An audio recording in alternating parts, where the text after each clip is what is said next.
आ, हाँ जी, एक में 40 लोग एटलीस्ट हो जाए फिर हम लोग स्टार्ट करते हैं, है ना।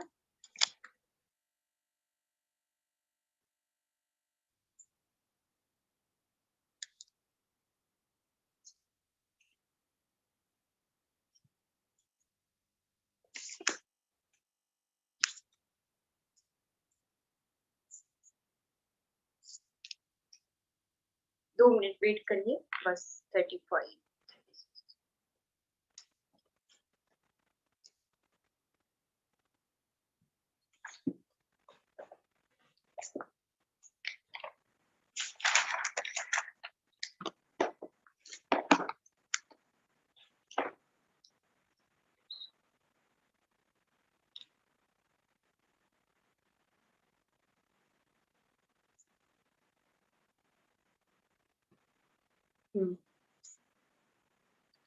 चलिए हम लोग स्टार्ट करते हैं। रिकॉर्डिंग करी कि नहीं? रिकॉर्डिंग तो हो रहा है ना? हाँ चलिए। जय श्री राम सभी को। आज के हीलिंग सेशन में सबका हार्दिक अभिनंदन और स्वागत है। आवाज साफ आ रही है ना मेरी? बिल्कुल ठीक है। हम लोगों ने उस दिन 3 श्लोक करे थे, 32, 33 एंड 34। आज हम लोग वापस 3 श्लोक करेंगे, 35, 36 और 37। Thank you so much Sushma ji, है ना। चलिए, तो 35 नंबर से हम लोग शुरू करते हैं। और हमने उस दिन ये जाना था कि भगवान के अष्ट प्रातिहार क्या होते हैं, क्योंकि जो 28 नंबर का श्लोक था वो अशोक वृक्ष प्रातिहार का था भगवान का, ठीक है ना। फिर ऐसे 8 प्रातिहार अभी लाइन से चल रहे हैं।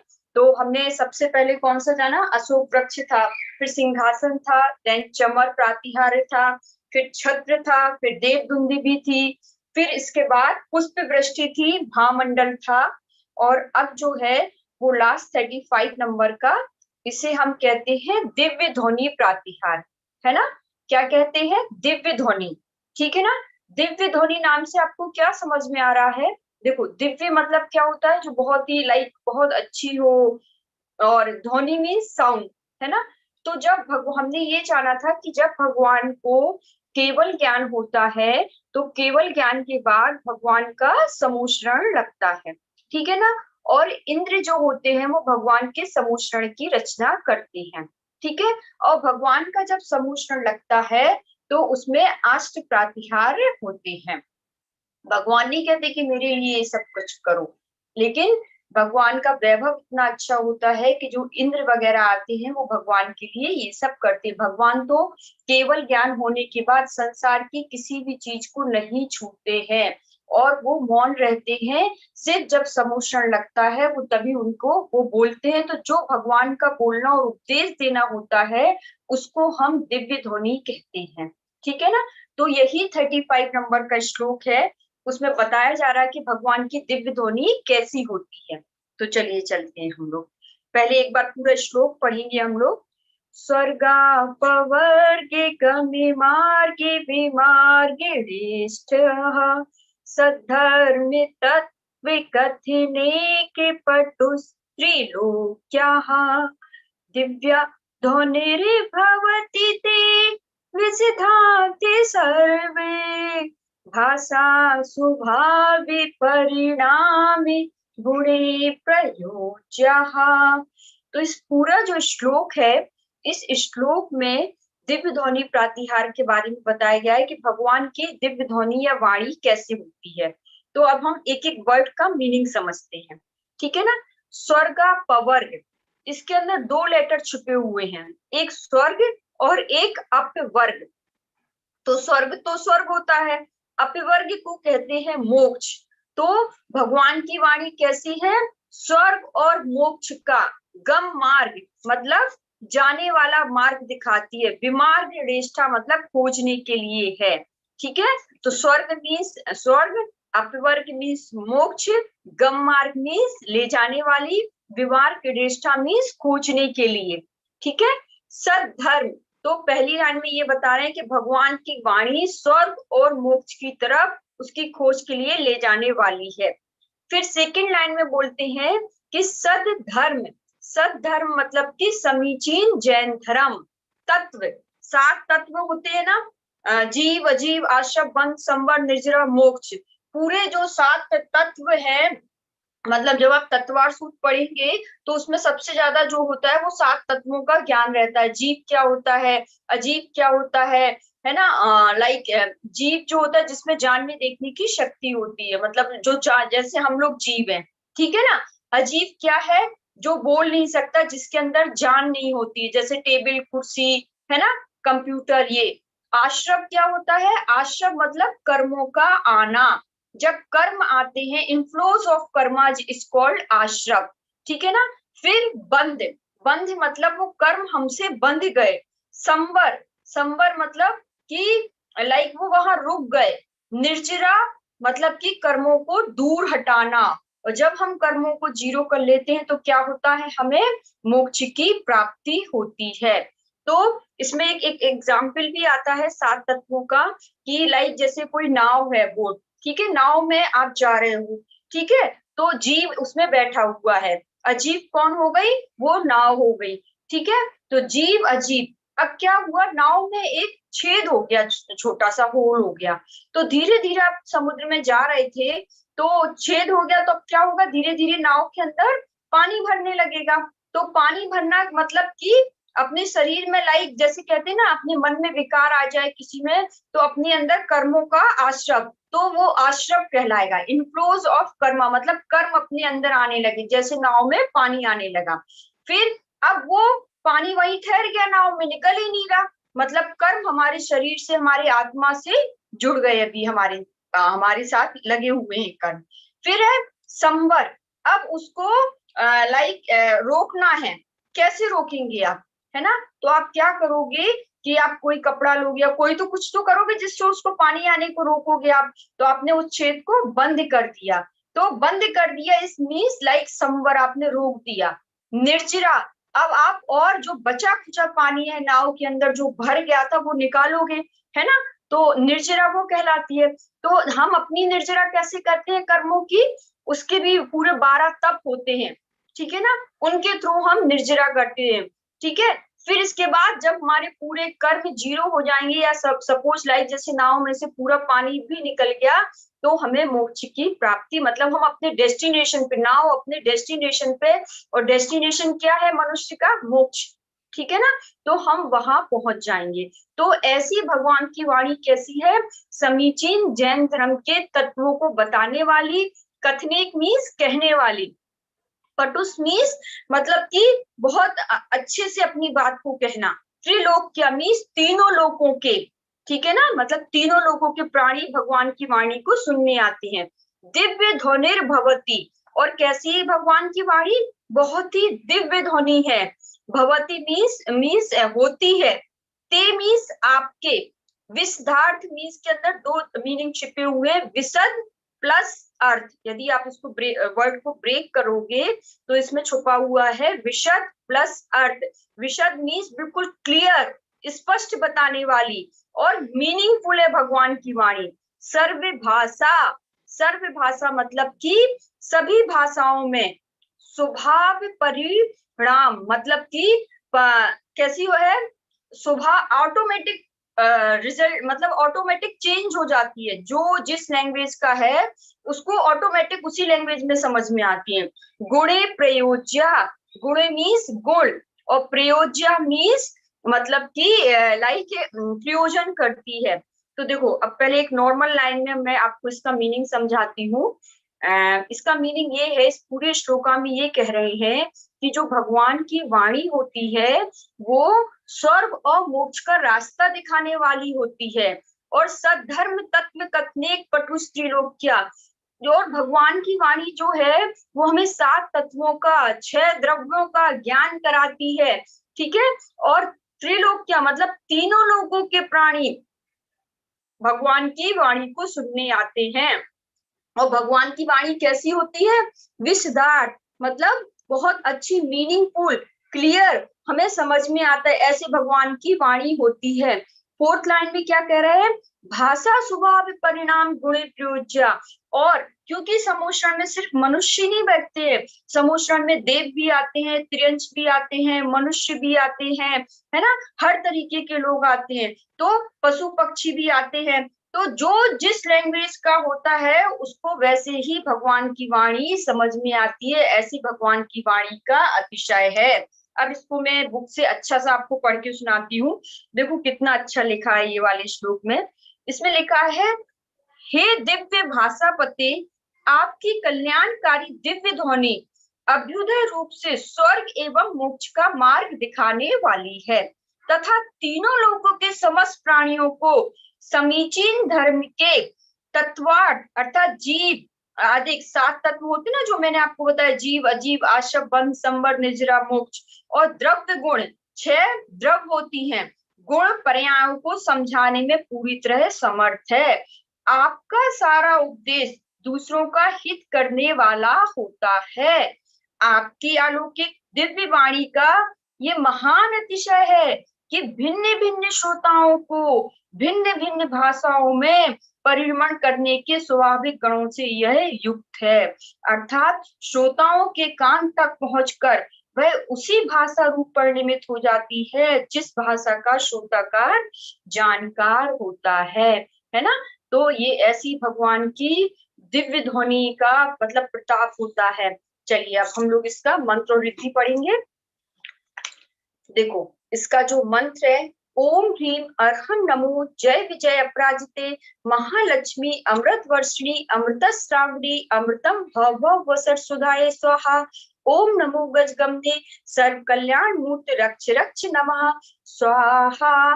तो जैसे सबको पता है, ओम में पंच परमेष्ठी विद्यमान है, ह्रीम में 24 तीर्थंकर विद्यमान है, अर्हम जो मैंने बताया था वो सिद्धों की शक्ति का सूचक होता है।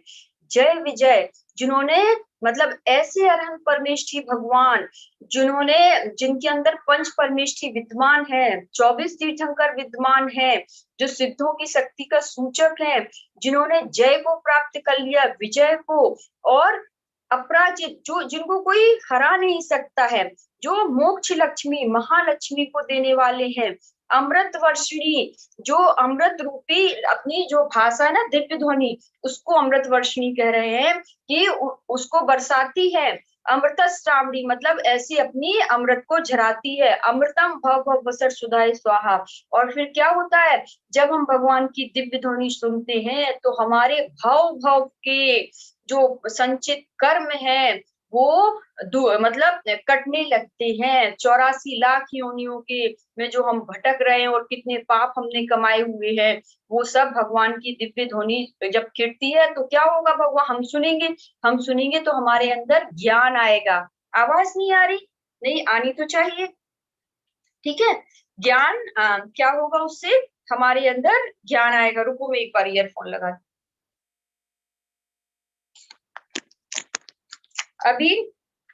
अभी ठीक है ना, है ना। तो इस तरह भगवान की ऐसी वाणी है। तो हे भगवान, जिन्होंने अपने कर्मों पर, हाँ ठीक है, कर्मों पर जय विजय प्राप्त कर ली है, जो अपराजित हैं, जिन्होंने मोक्ष लक्ष्मी प्राप्त कर ली है, जिनके द्वारा दिव्य ध्वनि रूपी अमृत की वर्षा होती है, इस अमृत पान से हमारे भव भव का नाश हो, ऐसा आह्वान कर पंच परमेष्ठी 24 तीर्थंकर अष्ट भगवान को नमन कर हम अपने कर्मों की आहुति देते हैं। ठीक है ना। इसका जो बीजाक्षर है वो है ह्रीम अर्हम, ह्रीम अर्हम, और टा और हा लिखा हुआ है, और जो बीच पद है वो दा है, दा दा दवात का। ठीक है ना। एक बात और मैं बता दूं, जिस किसी को गले में कुछ खराश वराश कुछ भी इस तरीके का फील होता हो ना, तो यदि ये वाला मंत्र पढ़ते हैं तो हमें हमेशा ये वाला मंत्र पढ़ के ऐसे सोचना चाहिए कि हमारे गले में अमृत की मतलब अमृत झड़ रहा है और उससे हमारी बीमारी ठीक हो रही है। ठीक है ना। इसकी विधि देखते हैं कैसे करते हैं। इसको लाल वस्त्र पहनकर लाल आसन पर लाल माला द्वारा पूर्व की तरफ मुख होकर पवित्र भावों के साथ 9 बार श्लोक, 108 बार रिद्धि, 108 बार मंत्र का आराधन कर 21 दिन तक करना चाहिए। ठीक है ना। अच्छा, अब इसका क्या क्या बेनिफिट होता है, सॉरी इसकी रिद्धि रह गई है। ओम ह्रीम अर्हम नमो जल्लो सही पत्ताड़म ज्रोम ज्रोम नमः स्वाहा। तो ऐसे रिद्धिधारी मुनिराज जिनका पसीने की एक बूंद भी रोग नाशक बन जाती है, उनके चरणों में मैं बारंबार नमस्कार करता हूँ। उस दिन किसी ने पूछा था पत्ताड़म, पत्ताड़म मीन्स जो मुझे समझ में आया कि परिवर्तित कर देना, जैसे उनकी पसीने की बूंद किसमें परिवर्तित हो जाती है, वो भी औषधि बन जाती है। ठीक है, तो उनके चरणों में मैं पूरी शक्ति के साथ, झ्रोम झ्रोम मतलब पूरी शक्ति, ओम में पंच परमेष्ठी विद्यमान है, ह्रीम में 24 तीर्थंकर है, और हम सिद्धों की शक्ति का सूचक है। नमो मीस नमस्कार करना, जल्लो सही पत्ताड़म मतलब जल की बूंद भी या पसीने की एक बूंद भी औषधि बन जाती है। जोम जोम मीस पूरी शक्ति के साथ, नमा मीस नमस्कार करना, स्वाहा मीस अपने कर्मों की आहुति देना। जब हम उनको नमस्कार करेंगे तो वो नहीं कह रहे कि हमें नमस्कार करो, लेकिन उससे क्या होगा, हमारे कर्मों की निर्जरा होगी। ठीक है, चलिए इसका इसका क्या वैल्यू है, मतलब हम किस लिए, इसका एप्लीकेशन क्या है इस वाले श्लोक का। नंबर 1, जिस किसी को भी इपिलेप्सी या मिर्गी का रोग हो तो आप ये वाला श्लोक पढ़ सकते हैं, इससे इपिलेप्सी मिर्गी का रोग दूर हो जाता है। नंबर 2, चोरी आदि रोकने के लिए भी व्यापार को बढ़ाने वाले बीजाक्षर सारे इस श्लोक में होते हैं। कोई भी महामारी से बचने के लिए, चाहे वो लाइक जैसे अभी कोरोना महाबीमारी आई है, मतलब जिसे कहते हैं ना प्राकृतिक आपदा आ गई हो जो कोई भी, है ना, तो प्राकृतिक आपदा से बचने के लिए इसका यूज करते हैं। राज मान्यता वचन सिद्धि भी प्राप्त होती है, इस श्लोक को पढ़ने से राजमान्यता भी मिलती है, वचन की सिद्धि हो जाती है। ठीक है, जो हम बोलते हैं वो सिद्ध हो जाता है। ठीक है, यंत्र का पूजन करें। ठीक है, चलो तो ये हमने कौन सा वाला श्लोक जाना, 35 नंबर का श्लोक। और इसका छोटी सी एक वो स्टोरी है, क्या, वसट, वसट मीन्स लाइक नष्ट करना, वसट सुधाए नमा, भव भव के जो हमने कर्म संचित कर लिए है ना, और वसट में एक बार वो भी आता है आवन, जब आप पूजा में करते हो ना, ओम रीम अरहम नमो वसट सन्नधि कारणम, ऐसे भी बोलते हैं ना, पूजा में वर्ड लिखा रहता है। तो जो हमने भव भव के पाप कर्म संचित कर लिए हैं उनको मतलब सुधाए, मतलब कि सुधरे वो हमारे, हम अच्छे हो, हमारे कर्मों की निर्जरा हो, वो इस सेंस में बोला गया है। ठीक है, अच्छा चलिए अब इसका हम लोग स्टोरी ले लेते हैं। एक भद्र प्राणी बहुत विद्वान होना चाहता था, सभी भाषाओं का ज्ञान चाहता था, कोई सही मार्गदर्शन उसको नहीं मिल रहा था। एक दिन एक मुनिराज बोले उनसे कि यह विद्वान कई भाषाओं का ज्ञाता बनने का उपाय पूछा। मुनिषी ने कहा, हे विप्र, भक्तांबर स्रोत में 35वें छंद का जिसका दिव्य ध्वनि प्रातिहार नाम है, आप उसी का पाठ करिए रिद्धि मंत्र सहित। तो भद्र ने वैसा ही किया।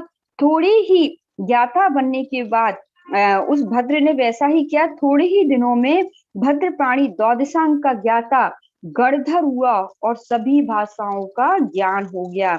यह देखकर सभी प्राणियों के मन को आकर्षित करने वाला यह भक्तांबर स्रोत इसलिए अजर अमर हो गया। ऐसा ये भगवान का दिव्य ध्वनि प्रातिहार है, इससे बुद्धि का क्षयोपशम भी बढ़ता है, ऐसा सुधा सागर महाराज जी कहते हैं इस वाले श्लोक को पढ़ने से। अब चलिए चलते हैं हम लोग 36 नंबर श्लोक की तरफ। अब देखो अष्ट प्रातिहार तो हमने पढ़े है ना, जो मैंने अभी तक आपको बताए। फिर इसके बाद अब जो नेक्स्ट है ना, जो ये है 36 नंबर का श्लोक में क्या बताया गया है। जो 36 नंबर का श्लोक है वो बिहार में स्वर्ण कमलों की रचना। ठीक है, स्वर्ण मीन्स सोने, कमल मीन्स आपको पता है लोटस फ्लावर।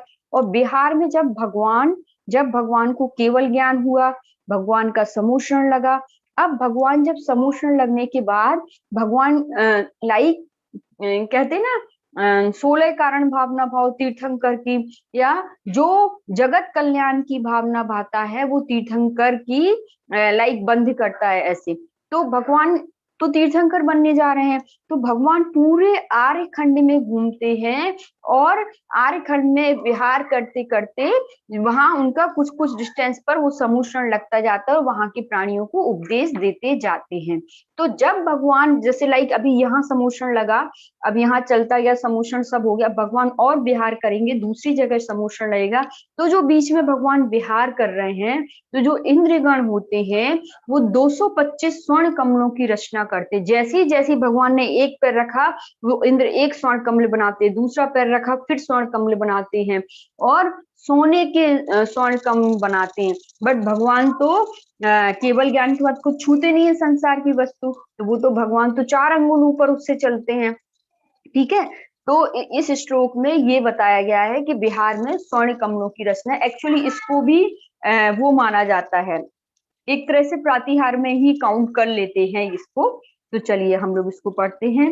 उन्निद्र हेमे नवे पंकज पुंज कांति पर्युल्लसन्नखि मयूखि शिखाभिरामो पादोपदानि तवि यत्र जिनेन्द्र दत्तः पद्मानि तत्र बुबुधाः परिकल्पयन्ति। देखो क्या कह रहे हैं इस श्लोक में, ये भी बहुत एक एक श्लोक इतना सुंदर है ना। उन्निद्र, उन्निद्र वर्ण का मतलब होता है लाइक पुष्प, खिले हुए उन्निद्र। हेम जो होता है वो सोना, गोल्ड। ठीक है, नव मीन्स नवीन, पंकज मीन्स लोटस फ्लावर, पुंज मीन्स ग्रुप में।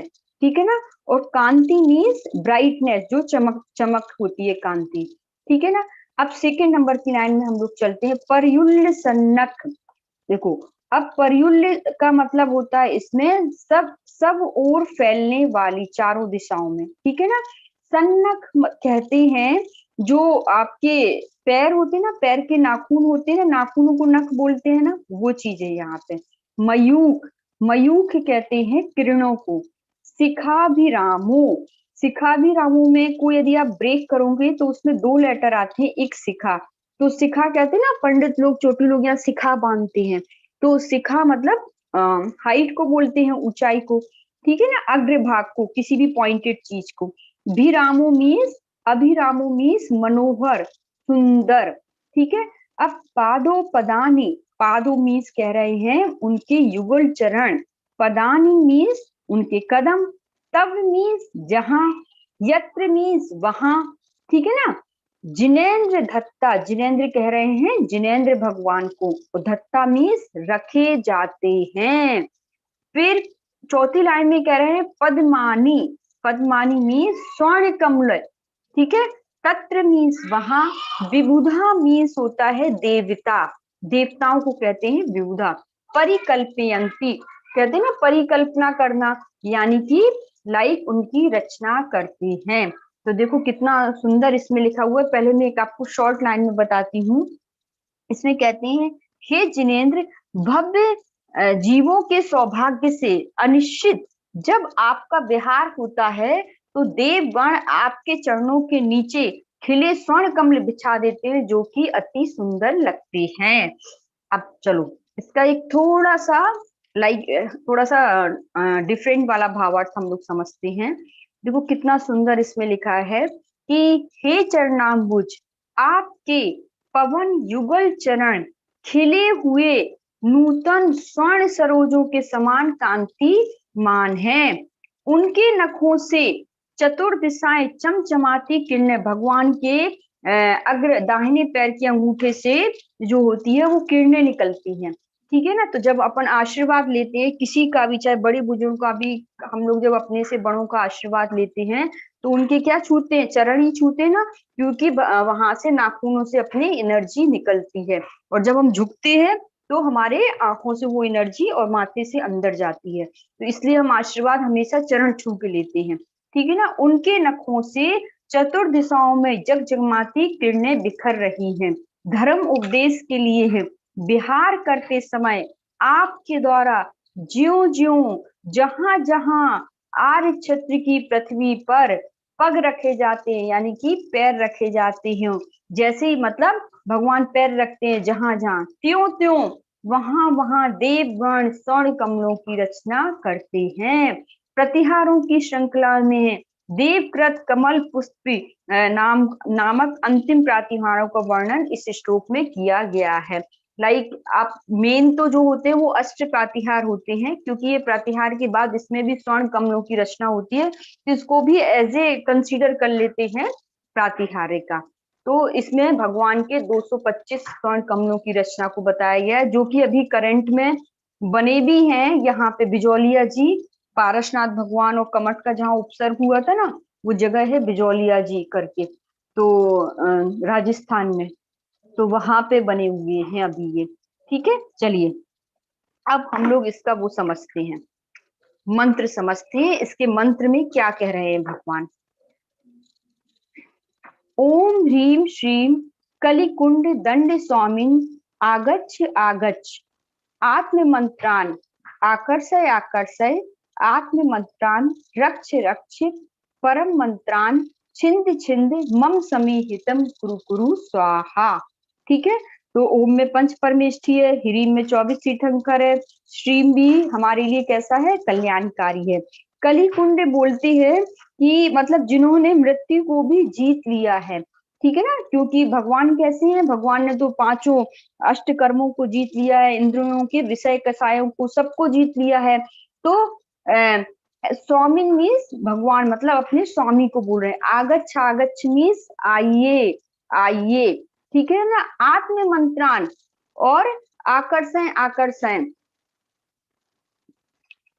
आत्म मंत्रान रक्ष रक्ष परम मंत्राम छिंद छिंद, छिंद छिंद मीन्स जब आपने कभी शांति धारा सुनी हो तो उसमें बोलते ना छिंदी छिंदी भिंदी भिंदी, मतलब बुरे कर्म हमारे नष्ट हो नष्ट हो। मम मीन्स मेरे, समीहितम मीन्स हम सबके हित में, कुरु कुरु मीन्स बारंबार, स्वाहा मीन्स अपने कर्मों की आहुति देना। तो पूरा मंत्र का एक साथ फिर से हम लोग मीनिंग पढ़ेंगे। इसमें बोलते हैं कि हे भगवान, कलयुग के पापों का शमन करने वाले आप आइए आइए, आत्म कल्याण के लिए आकर्षित करते हैं। है ना, भगवान कैसा करते हैं, भगवान हम जब भगवान के समुशरण में होते हैं या भगवान के मंदिर में होते हैं तो क्या करते हैं, हम अपना ही कल्याण कर रहे हैं ना। भगवान नहीं कहते कि मेरे दर्शन के लिए आओ या मेरा अभिषेक करो या कुछ करो, क्योंकि भगवान तो मोक्ष जा चुके हैं। हम जो भी कर रहे हैं वो अपने कर्मों की निर्जरा करने के लिए कर रहे हैं, अपनी आत्मा के लिए कर रहे हैं।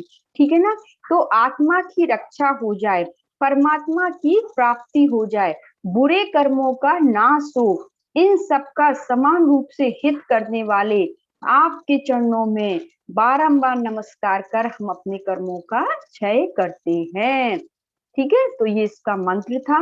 अब इसका रिद्धि मंत्र हम लोग पढ़ेंगे। ओम ह्रीम अर्हम नमो विट्ठु सही पत्ताड़म झोम झोम नमः स्वाहा। देखो अब इसमें क्या कह रहे हैं कि ऐसे रिद्धिधारी मुनिराज, विट्ठो कहते हैं विष्ठा, विष्ठा कहते हैं मल को, है ना। छिंद छिंद जो था वो मतलब बुरे कर्म नष्ट हो नष्ट हो, जब अपन लोग वो बोलते हैं ना इसमें जब भगवान का वो होता है शांति धारा तो पढ़ते ना, छिंदी छिंदी बिंदी बिंदी छिंदी छिंदी बिंदी बिंदी ऐसा बोला जाता है। ठीक है, तो इसमें कह रहे हैं रिद्धि मंत्र में ओम में पंच परमेष्ठी विद्वान है, ह्रीम में 24 तीर्थंकर, अर्हम सिद्धों की शक्ति का सूचक है, नमो मीस नमस्कार करना, और विट्ठो सही पत्ताड़म, विट्ठो मतलब विष्ठा, विष्ठा कहते हैं मल मूत्र को। ठीक है ना, तो पत्ताड़म मीन्स परिवर्तित हो जाती है। तो ऐसे रिद्धिधारी मुनिराज जिनका मल मूत्र भी औषधि बन जाते हैं, उनके चरणों में झोम झोम मीन्स पूरी शक्ति के साथ, नमा मीन्स नमस्कार करना, स्वाहा मीन्स अपने कर्मों की आहुति देना। है ना, तो हम भगवान को उनको नमस्कार करके ऐसे रिद्धिधारी मुनिराजों को अपने कर्मों की आहुति कर रहे हैं। क्योंकि भगवान की पूजा और हम सब लोग क्यों करते हैं, है ना, इसलिए करते हैं। पूजा में क्या होते हैं, भगवान के गुण लिखे रहते हैं। तो जब हम भगवान की, जिसको हम पूजेंगे हम वैसे ही बनने की कोशिश करने लगते, कहते हैं जैसी संगति वैसी मति। तो जब हम भगवान की पूजा करेंगे तो भगवान के गुण भी हमारे अंदर आने लगेंगे धीरे धीरे हमारी आत्मा के अंदर। हो सकता है कि हम भी चार कसाएं छोड़ दें, क्रोध मान माया लोभ। हो सकता है कि हम भी शायद कोशिश करें तो हम भी अपनी इंद्रियों पर विजय प्राप्त कर लें। हो सकता है कि हम लोग भी मुनिराज बन के और तप करके गुण स्थान में आगे बढ़ बढ़ के, हो सकता है एक दिन हम लोग भी मोक्ष के लिए तैयारी तो कर ही सकते हैं ना, है ना। तो शुरुआत तो कर सकते हैं, तो बिल्कुल हम ये सब करें। अच्छा, इसमें एक बात बताना चाहती हूँ, जो अभी विष्ठा शब्द आया, तो इसमें एक चीज बताई गई है जैन धर्म में कि कभी भी हमें मंदिर की किसी भी चीज को यूज नहीं करना चाहिए। यदि आपने मंदिर की किसी भी चीज को यूज किया तो इतने वर्षों तक आप विष्ठा के कीड़े बनते हो। अभी मुझे वो टाइम याद नहीं आ रहा, शायद 60 सालों तक है, 60 ईयर्स तक शायद, नॉट कंफर्म। तो कि इतने वर्षों तक, इसलिए हमेशा मंदिर की कोई भी चीज यूज करो तो उसके पैसे डालो मंदिर में। आप लोग हमेशा, अपन लोग मंदिर जाते हैं, मंदिर का फैन यूज कर रहे हैं अपन लोग, चलता है ना मंदिर में पंखा, मंदिर की चटाई पे भी बैठते हैं हम लोग, है ना। तो हमेशा मंदिर की इलेक्ट्रिसिटी भी हम लोग यूज कर रहे हैं। तो हमेशा कोशिश करनी चाहिए, भले ही मैं ये नहीं कहती कि खूब हजारों लाखों दान करो, लेकिन मुझे ये बात जो पता चली कि निर्माल बहुत, मतलब बहुत पाप लगता है, इसलिए निर्माल का कभी भी यूज नहीं करना चाहिए। तो भले ही 1 रुपए दिन का हो, या अपने महीने के 30 रुपए, दिन के महीने के 30 रुपए, जितना आपकी शक्ति हो, श्रद्धा हो, लेकिन इस भाव के साथ मंदिर में दान जरूर करो कि हमने मंदिर के इस सामान का यूज किया है, इसलिए हम इसको दान कर रहे हैं। क्योंकि अभी ऑब्वियस सी बात है, अपन बैठेंगे तो पंखा तो चलेगा, इलेक्ट्रिसिटी भी यूज होती है, लेकिन हमें अपने आप से, हमें खुद अपनी द्रव्य ले जानी चाहिए मंदिर में, है ना। और यदि बहुत बार ऐसा होता है ना, कोई द्रव्य नहीं ले जाया जाता तो एक साइड में रखा रहता है, अपन लोग वहां से उठा के मंदिर में डाल देते हैं द्रव्य। तो पैसे डाल दो आप अपने, लेकिन फ्री में कभी मत करना। मंदिर की कोई भी चीज का उपयोग फ्री में कभी कभी कभी मत करना, बस बहुत पाप है इसका। और भले ही आप 1 रुपए अपने मन से भाव से डालो और कितना भी करो, लेकिन मंदिर में का जो भी हम लोग यूज करते हैं उसके पैसे जरूर मंदिर की गुल्लक में चाहे वहीं डाल देना, है ना, ऐसे करना। चलिए, अब हम लोग इस श्लोक का बीजाक्षर समझते हैं। इसका बीजाक्षर है ह्रीम ह्रीम, ठीक है। अच्छा, फिर इसका जो बीज पद है वो है हा, रा, या, मा, चा, ठीक है ना। हा, रा, या, मा, चा, ये कैसे हैं? फलदायी व शांति देने वाले हैं। इसको कैसे करते हैं? इसकी कलर थेरेपी है, येलो वस्त्र पहनकर पीले आसन पर लाल पीली द्वारा माला द्वारा पूर्व की तरफ मुख करके पवित्र भावों के साथ 9 बार श्लोक, 108 बार मंत्र, 108 बार रिद्धि का 21 दिन तक आप अनुष्ठान कर सकते हैं। अनुष्ठान नहीं करना तो डेली पढ़िए, क्या प्रॉब्लम है भक्तांबर में, है ना। अच्छा, 36 नंबर का श्लोक बहुत अच्छा श्लोक है, सब प्रकार की संपत्ति का लाभ देने वाला है। बहुत सारे लोग बोलते हैं ना, प्रॉपर्टी सेल नहीं हो रही है, प्रॉपर्टी खरीदना है, ये वो, तो 36 नंबर का श्लोक करिएगा। सोना चांदी भी इससे मिलते हैं, बड़ी से बड़ी संपत्ति, जमीन जायदाद को खरीदने के लिए 36 नंबर का श्लोक का यूज होता है। यदि आपको लोन नहीं मिल रहा तो लोन लेने के लिए भी आप 36 नंबर का श्लोक पढ़ सकते हैं, ठीक है ना। प्रतिदिन 108 बार रिद्धि तथा मंत्रों का जाप करने से लक्ष्मी जी प्राप्त होती हैं। यंत्र का पूजन भी साथ करना चाहिए। और इसमें ये भी कहते हैं कि बिजनेस के लिए भी, देखो बिजनेस के लिए 2 श्लोका होते हैं, एक ये 36 नंबर और एक 48 नंबर। तो जो 36 नंबर जो श्लोक होता है, वो जो मेटल का बिजनेस होता है ना, जैसे सोना चांदी, मतलब धातु जिसे कहते हैं, लोहे वोहे, या स्टील की किसी की दुकान हो, तो आपको 36 नंबर का श्लोक करना है। और यदि आपका अदर देन मेटल है, जैसे कॉस्मेटिक की शॉप है या कोई दूसरी है जिसमें मेटल नहीं है, तो 48 श्लोक। लेकिन इनके साथ, क्योंकि क्या होता है, कर्म अपने इतने, हमने इतने ज्यादा कर्म बांध लिए होते हैं कि हमें ही नहीं पता। कुछ लोग तो ऐसे होते हैं जो बहुत कम, मतलब साधना करते हैं और उनके सारे काम हो जाते हैं। कुछ लोग ऐसे होते हैं जो बार बार साधना करते हैं लेकिन फिर भी उनके काम नहीं हो पाते। तो समझो कि अपने कर्म, हमने इतने बुरे कर्म बांधे हैं, कहते हैं ना निगित निकाचित कर्म, जिन कर्मों की निर्जरा करनी बहुत मुश्किल हो जाती, जिनका फल आपको भोगना ही पड़ेगा।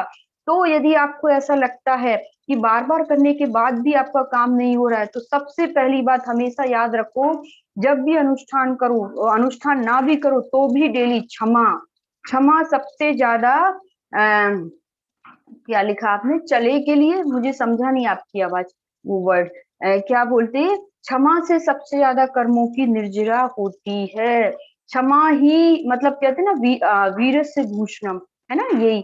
तो क्षमा जरूर मांगना चाहिए डेली। यदि आपके रिलेशनशिप भी खराब हो, आपका बिजनेस भी नहीं चल रहा हो, तो हे भगवान, पता नहीं जब से मेरी आत्मा की जर्नी स्टार्ट हुई है, मैंने किसके साथ क्या गलत किया है, कैसे कर्म बांधे हैं, क्योंकि रिजल्ट तो उसका मिलना है जो हमने बांधे हैं वो हो। और हमें ऐसा लगता है कि हमारे साथ बुरा क्यों हो रहा है, तो या तो ये सोचो कि लाइक हमने जरूर ऐसा कुछ किया होगा जिसकी वजह से आज हम इस चीज को भोग रहे हैं, है ना।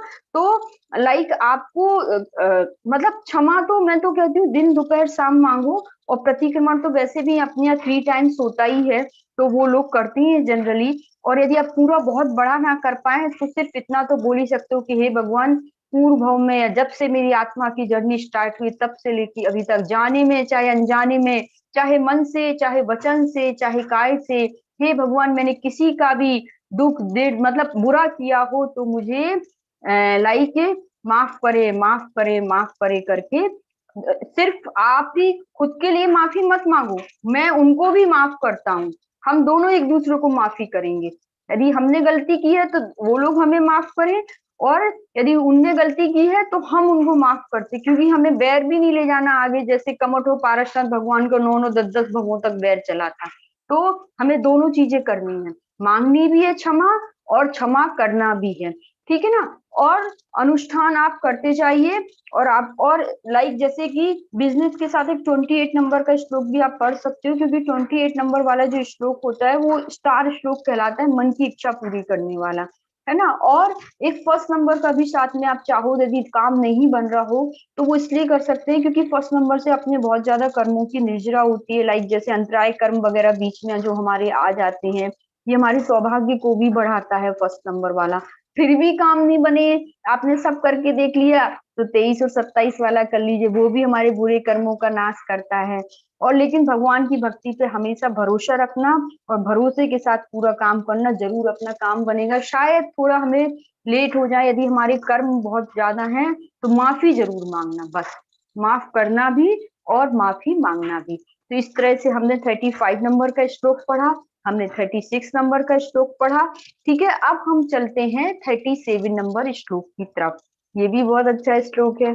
ये श्लोक जो है 37 नंबर वाला, ये जब भगवान का जो समूषण है ना, समूषण की रचना कैसी होती है, कैसा भगवान का समूषण होता है ना।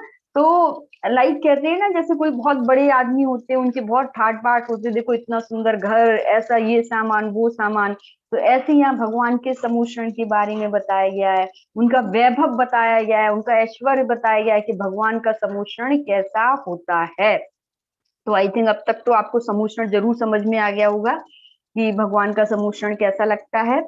तो चलिए इस वाले 37 नंबर श्लोक को हम लोग पढ़ेंगे।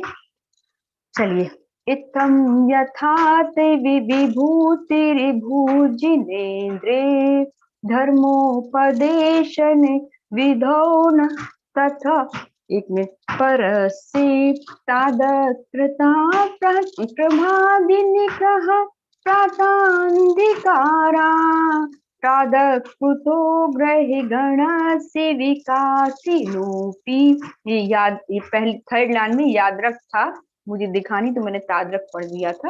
यादरक प्रभा दिन कृता प्रातांधिकारा तादक कृतो ग्रह गणस्य विकाशी लोपी।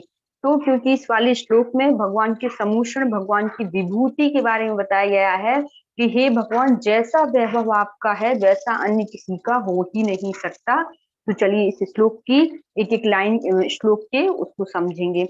हर मान, जब सोचो आप कितनी बड़ी बात है कि जब मानसिंह आचार्य ने श्लोकों की रचना करी तो हर श्लोक में 4 लाइन, है ना, 24 लाइन जो है वो। और हमेशा याद रखना, जो अश्व प्रातिहार के पहले वाले श्लोक थे ना, उनमें जो पहली वाली जो 2 लाइन्स होती है ना, उसमें हमेशा भगवान के गुणों का वर्णन किया है कि भगवान आप ऐसे हो, भगवान आप वैसे हो। जो नीचे की 2 लाइन्स होती है ना, उसमें हमेशा आप देखना भगवान की उपमा वहां पे दी गई है। जैसे 17 नंबर में वो सूर्य से उपमा कर रहे हैं, 18वें नंबर में वो चंद्रमा से कर रहे हैं, 19वें नंबर में कह रहे हैं कि भगवान जब आपसे चारों तरफ आपका प्रकाश तो ऐसा है जो 3 लोगों को एक साथ प्रकाशित कर देता है, तो सूर्य और चंद्रमा की जरूरत ही क्या है ना, ऐसे वो कर रहे हैं। तो जैसे आप ध्यान दोगे ना हर श्लोक को तो बहुत अच्छे से रहेगा।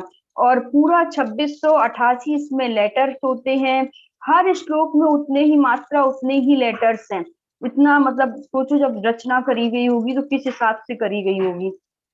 चलिए पढ़ते हैं ऐसा हम लोग 37 नंबर श्लोक की तरफ, जो भगवान के समोषण की रचना के बारे में है। इत्थम, इत्थम मीन्स इस प्रकार, यथा मीन्स जैसी, तब मीन्स आपकी, तब या ते मतलब हमेशा आपका होगा इसका मीनिंग। विभूति मतलब कहते हैं ना संपत्ति ऐश्वर्य, है ना। और विभूतिर भूत जिनेन्द्र, भूत जिनेन्द्र मतलब कि लाइक जो मतलब हे जिनेन्द्र भगवान जो आपकी विभूति है। धर्मोपदेशन मतलब धर्म देशना में, विधौ, विधौ मीन्स विधि, ना मीन्स नहीं, तथा मीन्स वैसी, परस, पर कहते हैं ना पर दूसरों का, तो परस हो गया, हाँ वसंत तिलिका छंद में इसको लिखा गया है, परस हो गया दूसरों की, ठीक है। फिर याद रख मीन्स जैसा, प्रभा मीन्स कहते हैं ना आभा मंडल प्रभा, ब्राइटनेस भगवान की प्रभा, चमक। दिन क्रता, दिन क्रता कह रहे हैं यहाँ सूर्य को बोल रहे हैं दिन क्रता। प्रहता अंधिकारा में दो चीजें छुपी हुई है, दो शब्द, एक प्रहता प्लस अंधकारा। तो प्रहता जो होते हैं वो प्राकृतिक को बोल रहे हैं और अंधकार को मतलब अंधकारी बोल रहे हैं। और प्रकर्ता प्रहता मीन्स नाश करने वाला। ताद्रक मीन्स वैसी। कुतो, कुतो मीन्स कहाँ से। ग्रह मीन्स जो प्लेनेट्स होते हैं ना ग्रह, सूर्य चंद्रमा ये सब। गणस, गणस मीन्स ग्रुप में समूह में। विकासिनोपी, विकासिनोपी में भी दो लेटर छिपे हुए, जब अपन को ब्रेक करेंगे, विकासिता और अपि। तो विकासिता मतलब कि उदय को प्राप्त होती है, अपि मीन्स भी, ठीक है। तो चलिए अब इसको हम लोग पढ़ते हैं। इसमें कह रहे हैं, पहले हम 2 लाइन का अर्थ समझते हैं कि हे प्रभु, धर्म उपदेश के समय में समूसरण जैसी विभूति आपके अलावा अन्य किसी की नहीं दिखती। तो ठीक ही है, क्या सूर्य जैसी कांति अन्य नक्षत्रों में होती है? नहीं होती। अब चलो इसका दूसरा एक और मैं बताती हूँ दूसरी बुक से। हे धर्म सभा नायक, धर्मोपदेश के विषय में समूषण रूप जैसी विभूति जो आपको प्राप्त हुई है, वैसी विभूति अन्य देवी देवताओं को प्राप्त नहीं हुई है। तो ठीक ही है, क्या कभी सूर्य जैसी कांति शुक्र आदि ग्रहों से भी प्राप्त हो सकती है? अर्थात नहीं हो सकती। तो ऐसी भगवान का मतलब कितने सारे तारा मंडल ग्रह और सब आ जाएं, उनकी कांति एक तरफ और भगवान की विभूति जो है वो एक तरफ है। तो ऐसा भगवान का समूषण लगता है। भगवान के समूषण में 12 सभाएं होती हैं, मान स्तंभ होते हैं भगवान के समूषण में, और ये बाग बगीचे होते हैं। नीचे जब अपन जो सबसे नीचे रहता है ना मान स्तंभ, उधर पे समूषण में, वहां नृत्य लोग डांस वगैरह करते रहते हैं, नृत्यांगना। बहुत सारे लोग जो मिथ्या दृष्टि जीव वगैरह होते हैं वो तो ऐसी समूषण में जाते हैं, और जिनका मन नहीं लगता वो ऐसे ही वापस घूम घाम से नीचे का घूम घाम के वापस लौट के आ जाते हैं। जो अच्छे जीव होते हैं, जिनके अच्छे भाव लगते हैं, वो सब लोग समूषण में जाते हैं। जब आदिनाथ भगवान का लगा था तो भरत चक्रवर्ती समूषण में जाते थे, उनका पुत्र मारीची जाता था। महावीर स्वामी के समय में लाइक ये अपने राजा श्रेणिक, रानी चेलना, ये लोग मेन हुए थे। गौतम गढ़धर तो उनके गढ़धर ही थे। और जो नेमिनाथ भगवान के समय में, क्योंकि आज कृष्ण जन्माष्टमी है, तो जो जैन धर्म के अंदर कृष्ण जी को और नेमिनाथ भगवान चचेरे भाई थे, कजिन्स थे, है ना। ये श्री कृष्ण भगवान और नेमिनाथ जी साथ साथ उसी एक ही उसमें हुए एरा में, और ये दोनों जन चचेरे भाई थे, कजिन्स थे। और कितनी बार नेमिनाथ भगवान का जब समूषण लगा हुआ है, तो बाकी हम सब लोग भी क्या पता गए होंगे कि नहीं, शायद उस समय ऐसे रहे होंगे। तो लाइक उस समय उनका लगा था समूषण, तो हर भगवान का समूषण तो लगता ही है। मतलब जब तक तीर्थंकर तीर्थंकर नहीं बनते, जब तक उनके 5 कल्याणक नहीं होते, गर्भ, जन्म, तप, ज्ञान और मोक्ष। इन 5 कल्याणक के होने के बाद ही तीर्थंकर वो बनते हैं। तो जब भी हम कोई मूर्ति, भगवान कोई मंदिर बनता है, मूर्ति विराजमान करते हैं, इसलिए तो पंच कल्याणक महोत्सव मनाया जाता है। ठीक है, तो ऐसे होता है। और श्री कृष्ण जी अपने यहाँ भविष्य के तीर्थंकर बनेंगे, भविष्य की जो है। और राजा श्रेणिक भी हमारे यहाँ भविष्य के तीर्थंकर बनेंगे। और रावण भी हमारे यहाँ तीर्थंकर बनेगा।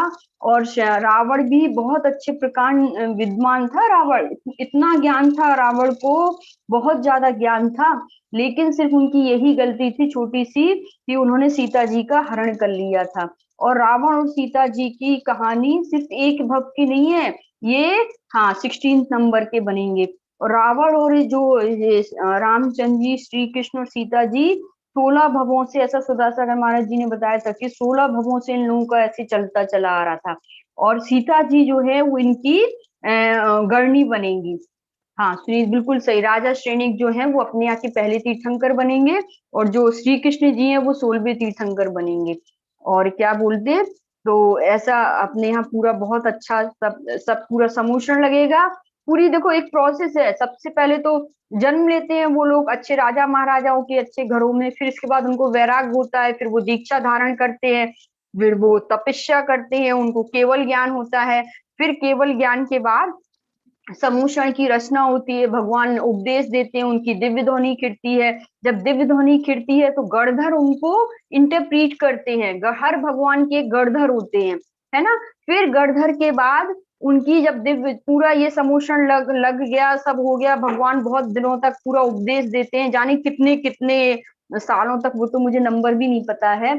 फिर इसके बाद भगवान और संसार की, मतलब तो संसार की चीजें तो वो तभी छोड़ देते जब उनको केवल ज्ञान हो जाता है। फिर इसके बाद भगवान लाइव वो योग निरोध करके, और फिर जब उनके कर्म बिल्कुल जीरो हो जाते हैं, और फिर वो मोक्ष चले जाते हैं। ठीक है, तो ऐसे भगवान का पूरा एक लाइफ साइकिल जो होती है वो पूरी होती है कंप्लीट करके। चलिए अब हम लोग 37 नंबर का मंत्र पढ़ेंगे जल्दी से, क्या है। और जिसको भी हैंड रेज करना है तो अभी से कर दीजिए, सो दैट कितने रहेंगे तो मैं उस हिसाब से ले लूंगी। 37 नंबर का जो मंत्र है, ओम नमो भगवते अप्रति चक्रे एम क्लीम ब्लूम ओम ह्रीम मनोवांछित सिद्धि नमो नमः अप्रति चक्रे ह्रीम ठा ठा स्वाहा।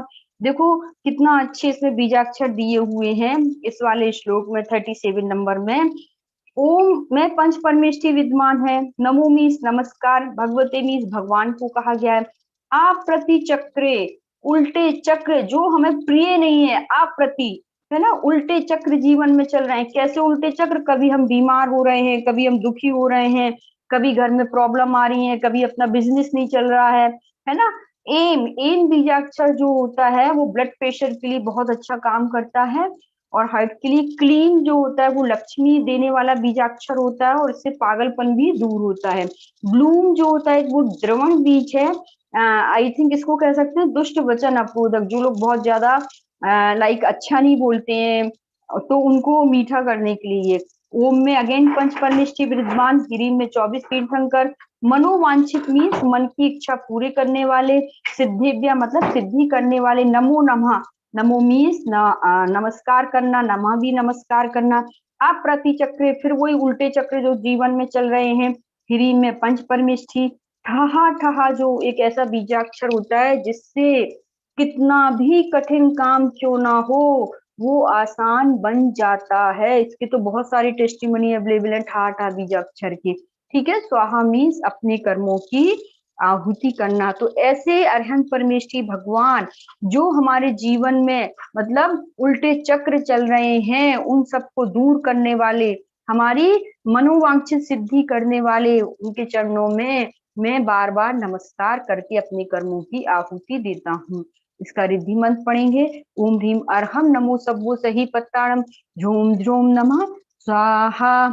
अच्छा, अब देखो ओम में पंच परमेष्ठी, ह्रीम 24 तीर्थंकर, अरहम सिद्धू की शक्ति, नमो मीन्स नमस्कार करना, सब्बो सही मतलब कि नख और रोम, जो नेल्स होते ना, इनको नख बोल रहे हैं, और जो रोम होते ना अपने बालों, जो यहाँ पे हाथ वगैरह में रहते, उनको रोम, वो औषधि बन जाते हैं। ऐसे रिद्धिधारी मुनिराज जिसके नख और रोम कैसे होते हैं, औषधि बन जाते हैं, उनके चरणों में मैं बार बार नमस्कार करके अपने कर्मों की आहुति देता हूँ। ठीक है, इसका बीजाक्षर जो है वो है ह्रूम श्रीम क्लीम। दुष्ट प्राणी दुष्ट प्राणी जो है वो वश में हो जाता है। यदि कोई अपने को बहुत परेशान कर रहा है तो वो भी इसमें वश में हो जाता है। लाइक बहुत सारे लोगों ने मुझसे पर्सनल मैसेज में भी पूछा था, ऑफिस में बॉस परेशान कर रहा है, ये वो। तो ये देखो ना, ये दिया है, ये दुष्ट प्राणी गलत बोले, कुछ भी कहे तो उससे अपन मतलब वो शांत होने लगता है। ठीक है, विधि इसकी कैसे करते हैं, सफेद वस्त्र पहनकर सफेद आसन पर सफेद माला द्वारा पूर्व की तरफ मुंह करके पवित्र भावों के साथ 9 बार श्लोक, 108 बार मंत्र रिद्धि 21 दिन तक करना चाहिए। ठीक है ना, कोई भी मतलब गुस्सा कर रहा हो वो उसको बस में कर लेगा ये वाला श्लोक। और इससे, क्योंकि आप समझो, ये 37 नंबर का श्लोक जो है वो भगवान की दिव्य ध्वनि का है, समूषण का है। तो भगवान की जब दिव्य ध्वनि खिड़ती है, आपको पता है कितनी कितनी कोसों तक, दूरों तक कोई बीमारी नहीं होती है, रोग नहीं होते हैं, लोग खुश रहते हैं, इतना मतलब अच्छा वो रहता है वैभव। इससे मैत्री भाव का विस्तार होता है। दुष्टता प्रतिरोधक काव्य है, क्रूर व्यक्ति को बस में करता है, उनके व्यवहार को बदलने के लिए सिद्धि तथा मंत्र से 21 बार जल मंत्रित कर अपने मुख पर छिड़कने से दुर्जन दुर्वचन का स्तंभन तथा कीर्ति और यश की वृद्धि होती है। देखो कितना अच्छा श्लोक है। और यदि कोई अब कुछ बोलना चाहता है या कुछ पूछना चाहता है तो आप लोग हैंड रेज कर दो। कितने जन है, नहीं है तो फिर अपन लोग सेशन को उस हिसाब से ले लेंगे। चलिए इसकी एक कहानी पढ़ लेते हैं। तो अभी तक हमने क्या 3 श्लोक लिए आज हमने, 35 नंबर, 36 नंबर और 37 नंबर। तो जो 35 था उसमें हमने भगवान का दिव्य ध्वनि प्रातिहार लिया था। ठीक है, 36 में बिहार में स्वर्ण कमलों की रचना जो है उसके लिए पढ़ा था। और 37 नंबर जो भगवान के समूषण का वैभव है वो पढ़ा था हमने। ठीक है, चलिए अब इसकी एक स्टोरी पढ़ लेते हैं हम लोग। बहुत छोटी सी है, 4 लाइन की। जिंदा सेठ व्यापार में जो भी काम करता था उनको हमेशा हानि लगती थी। बहुत दुखी होकर वह सुदत्त सेठ के पास गए। उन्होंने कुछ मोहरें दी और व्यापार करने को कहा, लेकिन थैले में कुछ भी नहीं था। किस्मत खराब हो तो हाथ का सोना मिट्टी भी हो जाता है। दुखी होता हुआ जिंदास मुनि श्री के चरणों में गया। मुनिषी ने दीपावली के दिन 37 में भक्तांबर स्तोत्र का पाठ करने को कहा रिद्धि मंत्र के साथ। उन्होंने साधना पूर्वक यह कार्य किया। तभी अधिष्ठात्री देवी प्रकट हुई और उन्होंने एक रत्न मुद्रिका दी और चली गई। उस रत्न मुद्रिका के तेज से राज्य में चोरी करने वाले चोर घबरा गए। राजा ने चोरी बचाने वाले जिंदास को भारी इनाम दिया। दीपावली के दिन जिंदास का मकान सम्राट के महल से भी ज्यादा चमक रहा था। तभी राजा ने भक्तांबर स्तोत्र का प्रतिदिन पाठ करने का नियम लिया। तो ऐसे हम लोगों ने आज तीनों श्लोक पढ़े। उनका हमने श्लोक का अर्थ, मंत्र का अर्थ, रिद्धि का अर्थ, बीजाक्षर क्या है, बीज पद क्या है, कैसी उनकी विधि है, इनका एप्लीकेशन क्या है, ये सब हमने जाना। और यदि अब किसी के कोई क्वेश्चन है तो मुझे बता दीजिए, नहीं तो फिर हम लोग, चलिए 3 हैंड रेज है, मैं ले लेती हूँ। सबसे पहले प्रीति जी, आप अनम्यूट करिए खुद को। नमस्कार। हाँ आपने बोलिए बहुत प्रीति। अच्छा समझाया। मुझे ये पूछना था, इसमें ये ठह शब्द जो है वो हाँ उसका हाँ, प्रोनाउंसिएशन ठह है या ठा है? देखिए उसमें विसर्ग आया ना, विसर्ग हाँ, जो 2 बिंदी है, विसर्ग का साउंड हमेशा हा होता है, हा हल्का। तो ठा ठा होगा, और हा, ठा और हा, ठहा ठहा। ठहा होगा। हाँ ओके, ठीक है ना, ठहा ठहा, ठहा ठहा, ठहा ठहा। हा ठहा ठहा। हाँ, विसर्ग जब भी 2 बिंदी आए तो उसका साउंड हमेशा हा हल्का होगा, हाँ, हल्का। है ना। ठीक। इस चीज को आप याद रखिएगा। हाँ, ठीक। चलिए thank you so much aunty. अब मैं नेक्स्ट जन को लेती हूँ, सुदेश जी जैन को। हाँ जी, आप बताइए। जय जिनेन्द्र पाली जी। दीदी मैं जय ये जिनेन्द्र, पूछती जय थी जिनेन्द्र। हाँ, दीदी कीर्ति है, सर्वांग से कीर्ति है या मुख से कीर्ति है? सर्वांग से कहते हैं, सर्वांग से कीर्ति है। अच्छा, प्रणमय सागर जी वर्धमान स्तोत्र में उन्होंने कहा नहीं, मुख से कीर्ति है। अब इतना मुझे और भी, मैं इसलिए कुछ इसमें गलत सही नहीं बोल सकती, क्योंकि मुझे तो कुछ लोग मैंने ऐसा भी सुना है कि सर्वांग से खिड़ती है, और कभी कभी हम लोग ने मुंह से भी मैंने सुना है कि ऐसे भी खिड़ती है। मुंह से नहीं कह सकते दीदी, हम इसे कह सकते कि ना तो उनके होठ हिलते ना जीभ हिलती। हाँ, तो फिर सर्वांग से ही खिड़ती होगी या फिर। हमारे सेशन में बहस हो रही थी इस बात पे, मैंने कहा अभी आपने 36वां श्लोक तक पढ़ रहे थे ना, तो हाँ, मैंने कहा पूछती होगा कि मतलब सर्वांग से कीर्ति है। चलो, ये वैसे मेरे ख्याल से सर्वांग से खिड़ती है, सर्वांग से मैंने सुना है। आज हमारे यहाँ सेशन में ना 2 लेडीज की आपस में बहस हो गई, एक कह रही मुख से नहीं, जब कीर्ति, अपन को इन चीजों का नहीं ज्ञान हो ना, तो अपन किसी बड़े उनसे साधु वगैरह से पूछ लो, वो ज्यादा अच्छे से बता सकते हैं, ठीक है ना। चलिए, अब मैं ले लेती हूँ आरती जी को। रूपाली हाँ, जी, मंत्र हाँ, विधि मंत्र में क्या अंतर है? देखो, मंत्र जो होते हैं वो तो मंत्र एक साधना होती है। जब मंत्रों की अपन साधना करने लगते हैं तो हमें रिद्धियां प्रकट होती है। रिद्धियां मतलब उनका रिजल्ट हो गया। जैसे मैंने बहुत सारे जैसे आपने रावण, वो आपने उसमें देखा ना, कितनी बार महाभारत रामायण में सब लोग मंत्र की सिद्धि करते थे। जब वो मेघनाथ को मारने गए तो वो एक गुफा के अंदर बैठ के मंत्रों की सिद्धि कर रहे थे। तो सिद्धि करने से क्या होता है, आपको कुछ स्पेशल नॉलेज, स्पेशल पावर्स आ जाती हैं। तो वो जो स्पेशल पावर्स होती हैं वो रिद्धि कहलाती हैं। वो रिद्धि कहलाती है। हाँ, तो पहले हमें मंत्र करना चाहिए, फिर मतलब रिद्धि मंत्र करना चाहिए। हाँ, पहले श्लोक, फिर मंत्र और फिर रिद्धि, क्योंकि मंत्र को पढ़ने के बाद ही आपको रिद्धि आएगी ना। अच्छा, जैसे अभी 1 मिनट थोड़ा सा मेरा है क्वेश्चन, थोड़ा वो है ना, जैसे अभी उनकी मनीषा जी की बुक में लिखा हुआ है कि रिद्धि मंत्र पढ़ के मंत्र की साधना करनी चाहिए। हाँ, हाँ, मतलब 21 दिन तक आपको 9 बार एक श्लोक या 27 बार श्लोक, 108 बार मंत्र और 108 बार रिद्धि पढ़ना है। हाँ, ठीक है ना, वो ये कहना चाहती है दीदी। और ये जो चीज और पूछ रही थी मैं, हाँ, पूछ जल्दी पूछो। बीज अक्षर और उसमें है ना, बीज पद में क्या अंतर है? बीज पद जो होता है, पद का मतलब क्या होता है, पैराग्राफ। जैसे आपने कोई बुक है, उसमें आपने 10-15 पैराग्राफ लिखा, 10-15 लाइन का, तो कहते हैं ना कि ऐसी एक रिद्धि होती है पदानुसायनम की, जो मुनिराज जो सिर्फ एक पद पढ़ने पूरे द्वादशांक और उनको पूरी जिनवाणी का ज्ञान हो जाता है ना, एक पैरा, वो चीज कहलाती बीज पद है। और बीजाक्षर जो होते हैं वो उनकी लाइक आत्मा होती है, मतलब जिनका ज्यादा यूज हुआ हो उन शब्दों का, या जो मेन लेटर्स हो, जो मेन जान डालने वाली चीज होती है, उसको मेन शक्तिशाली बनाने वाली चीज होती है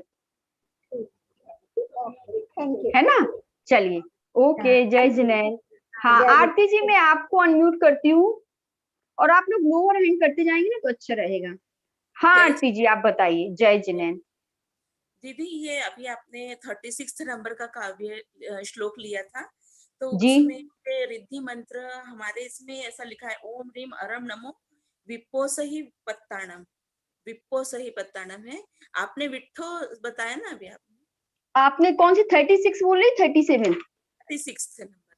हाँ, इसमें मेरे में बिट्ठो लिखा है, वी टा टमाटर का और ठा। अच्छा, और ये विट्ठो मतलब सही। होता है क्या? हाँ, जो आप कह रही ना, वो मंजू दीदी वाली बुक है ना, उसमें विप्पो सही, वो उसका भी सेम मीनिंग है। विप्पो भी विष्ठा ही है, वो विप्पो सही, विष्ठु सही, वो थोड़ा थोड़ा सब अपने अलग अलग, बट मीनिंग उनका सेम ही है। अच्छा है दीदी, ना। और एक हाँ, बात थी कि जैसे अब हम एक पाठी तो नहीं है, आपने आज इतना बताया, वो फिर हाँ, थोड़े दिन बाद फिर भूल जाते, तो इतना सारे श्लोक को फिर से रिवाइज करने के लिए हमको फिर से ये वीडियोस कहाँ पर मिलेंगे? ये देखो, एक तो जो सिद्धार्थन की आंटी, ललिता आंटी ना, उनका शायद वो लॉर्ड आदिनाथ फाउंडेशन के नाम से उस पे भी मिलेंगे। और Anjali ji, thank you so much, बार बार उन्होंने लिखा है beautifully explain, thank you so much Anjali ji. और आप मनीषा दीदी के यूट्यूब पे भी जाके देख लेना, तो उस पे भी मिल जाएंगे आपको। सारे वीडियोस डले हैं क्या उनके? हाँ, हाँ, हाँ, उनके में भी डले हैं और सिद्धार्थन में भी डले हुए, और फेसबुक लाइव भी है ये। अच्छा दीदी, है ना। आपका समझाने की शैली बहुत ही अच्छी है, बहुत ही बहुत बहुत अच्छी, मतलब एक बार में समझ में आ जाता है आप क्या समझा रहे हैं। अरे आप लोग इतने ज्ञानवान हो, पुण्यवान, इसलिए आपको समझ में आ जाता। की महानता है दीदी कि आप हमको क्रेडिट दे रहे हैं। नहीं नहीं, सब पुण्यात्मा जीव बैठे हुए हैं यहाँ पे। पुण्य से ही धर्म, कहते हैं ना, मिथ्या दृष्टि जीव को जिनवाणी ना सुहाए, क्या ऊँगे के लड़ पड़े के उठ के भग जाए। तो जो अच्छे जीव होते हैं उनको ही जिनवाणी सुहाती है, वो ही यहाँ पे बैठते हैं, है ना। बाकी मतलब ऐसा नहीं है, और भी लोग करते, किसी के पास समय नहीं होगा इस समय, इसलिए नहीं बैठ पाते हैं। कुछ लोग सुबह से अपनी धर्म भक्ति कर लेते हैं, है ना। जी है, ये चीज है। दीदी आप इतना अच्छा समझाते हैं उसके लिए बंस। चलो आप आशीर्वाद दीजिए मुझे अपना। अरे क्या देंगे दीदी, गुरुदेव। चलिए मंजू जी, अब आपको मैं करती हूँ। हाँ Manju ji, ask to unmute spotlight video. चलिए मंजू जी, आप अनम्यूट हाँ करिए। हाँ, जय जय जिनेंद्र। जिनेंद्र। हाँ हाँ, आंटी जय बोलो। जिनेंद्र। मैं ये कह रही थी दीदी कि जैसे मेरी बहू बैंगलोर में रहती है, लेकिन वो जॉब में है, तो वो कंसीव नहीं कर पा रही है, लेकिन वो बताऊं अनुष्ठान भी नहीं कर पा रही है। सुबह निकल जाती है तो उसका हो नहीं पा रहा है, तो उसके लिए तो मैं केवल। मनीषा दीदी ने बताया था कि जब अनुष्ठान नहीं कर पाए तो आप जो बीजाक्षर है उसकी जाप दें सुबह शाम 108 बार। बीज जाप तो बहुत छोटी हो, देखो आंटी ये तो करना ही पड़ेगा। अभी यही जाप तो तो प्रॉब्लम है, अपन लोग हाँ जॉब में फंस जाते हैं और फिर जो समय नहीं रहता खुद के लिए। ये तो मैंने भी चीज रियलाइज करी है।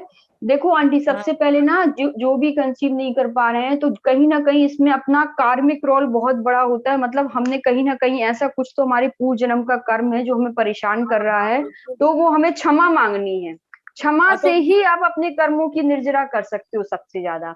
तो सबसे उसको पहले उनको बोलिए कि वो क्षमा मांगे कि हे भगवान, पता नहीं हमने क्या ऐसा करा है जिसकी वजह से आज मुझे कंसीव नहीं हो पा रहा है, या हमने मतलब कुछ भी।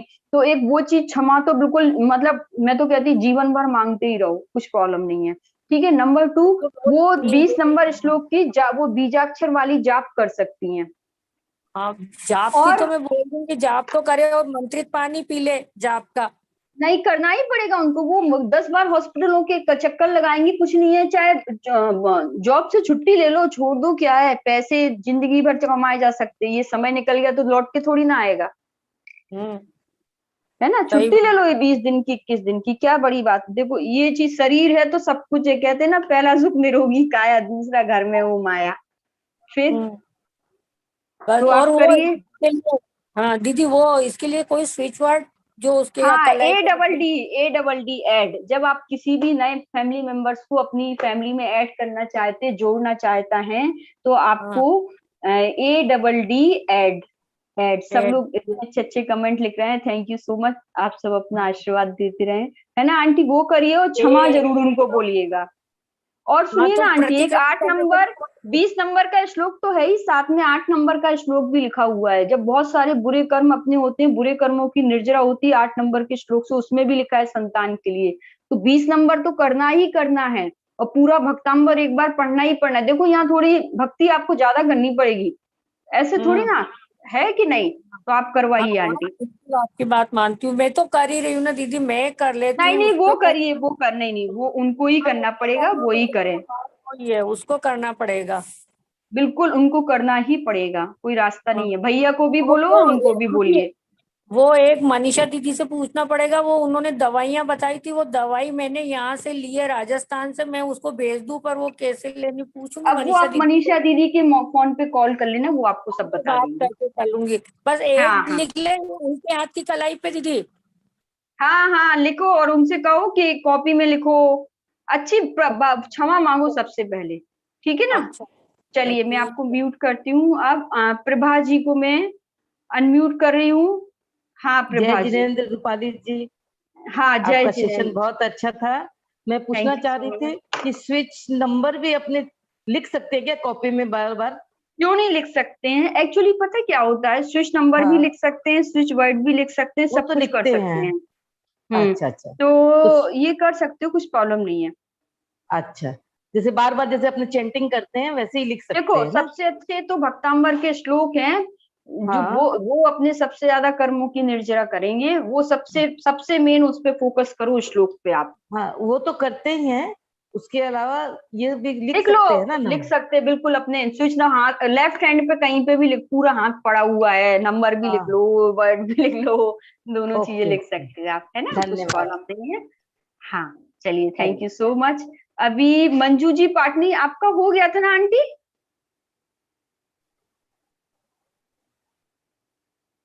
कांता जी, मैं आपको अनम्यूट करती हूँ। स्पॉटलाइट वीडियो मंजू, उनका जय हो गया जिनेंद्र। था। हाँ जय आंटी, जय जिनेंद्र जिनेंद्र। दीदी, जय जैसा जिनेंद्र। पूछ रही थी कि इनमें कलर्स का भी होता है या सब ब्लू कलर से ही लिख सकते हैं? एक्चुअली कलर्स का होता है, क्यों नहीं होता है? कलर्स के बहुत सारे अपने अपने वाइब्रेशंस होते हैं, उनका इम्पैक्ट होता है। जैसे पेन किलर का अच्छा, कोई काम करना है तो वो रेड कलर से करिए, ठीक है ना। जैसे धन के ओके। लिए, प्रॉस्पर्टी के लिए कोई चीज करते हैं तो ग्रीन कलर से करिए। और अच्छा, तो सबके ग्रीन कलर्स के कलर या बहुत। फिर उसका पेपर भी कोई ग्रीन कलर ही होना चाहिए फिर? हाँ हाँ हाँ, होगा तो बहुत और अच्छा रहेगा। लेकिन और क्या उसके है, ऊपर इतने ग्रीन सारे से ही कलर्स लिखना है? हैं। हाँ, लिख हम्म। लीजिए, ग्रीन से लिख लीजिए, भी आप ब्लू से लिख दो। लेकिन क्या होता है कि कलर्स इतने सारे हैं, उसका इम्पैक्ट थोड़ा सा वो रहता है ना, हर किसी को याद नहीं रह पाते। तो इसलिए मैं ब्लू कलर बताती हूँ। मैं तो कहती हूँ भक्तांबर श्लोक करो, वो सबसे अच्छे हैं अपने। नहीं, वो तो है ही, जैसे ये भी है तो इसमें मतलब अपने करें तो ठीक है, चलो अच्छी बात है। मैं तो साथ कहती हूँ में ये भी दोनों करने से हो जाए। दोनों ऐड हो जाता है ना, तो थोड़ा नहीं सा नहीं, कर चलिए, करिए करिए, कोई बात नहीं। तो स्विच मतलब ब्लू नंबर से भी से लिखे ज्यादा तो कोई है? स्विच वर्ड मुझे लगता है कि ज्यादा पावरफुल होते हैं, क्योंकि शब्द बहुत बड़े जादूगर होते हैं। अच्छा, तो शब्द मतलब बहुत बड़े ये जादूगर होते अपने ब्लू से भी लिखे तो कोई हर्ज हैं। नहीं है? हाँ बिल्कुल नहीं, ब्लू से तो कभी कोई नुकसान ही नहीं है, कुछ प्रॉब्लम नहीं है, थैंक यू दीदी, थैंक है यू। ना। आई थिंक मंजू आंटी आपका हो गया था कि नहीं हुआ था? मैं एक बार फिर से अनम्यूट कर देती हूँ इनको। प्रभा जी का हो गया, लोअर हैंड मैंने कर दिया है। हाँ, आप अनम्यूट होइए मंजू जी, आपका हो गया ना शायद। हाँ, अभी कोई रह गया है क्या? आई थिंक सबके हो गए हैं और किसी का कुछ प्रॉब्लम नहीं है। तो हम लोग क्लास का एंड करते हैं और कल मिलेंगे वापस नए श्लोकों के साथ। शशिकांत अंकल जी, जय जिनेंद्र आपको। सभी को सादर जय जिनेंद्र। कुछ गलतियां हो तो उसके लिए क्षमा चाहूंगी। सबसे क्षमा, सबको क्षमा, उत्तम क्षमा। और सब लोग इतने अच्छे से सुन रहे थे, सबको जय जिनेंद्र।